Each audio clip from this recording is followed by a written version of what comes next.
இந்த படம் உண்மையிலேயே பார்த்து இந்த ரிலீஸ் ஆகி ஜனங்களுக்கு பிடிச்சிருந்ததுன்னா ஏன் இந்த படத்தை ஓடாம போச்சு? அதை வந்து மோகன்ஜி தைரியமா சொல்லுங்க.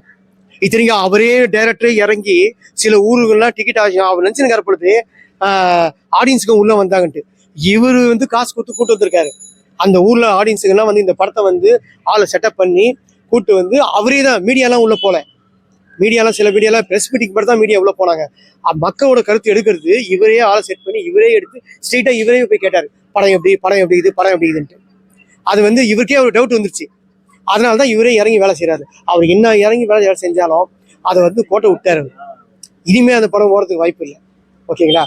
அடுத்த தடவை இது மாதிரி எல்லா டேரக்டரும் சார், மாரி செல்வராஜ், ரஞ்சித் சாரு, இன்னும் 3-4 டேரக்டருங்க இருக்கட்டும், எல்லாருமே வந்து ஜாதியும் மதத்தையும் ரொம்ப தெளிக்க தேவையில்லை. நார்மலா தெளிச்சு யாரோட மனசையும் காயப்படுத்தாம புண்படுத்தாம படத்தை எடுங்க. முக்கியமா மோகன்ஜிக்கு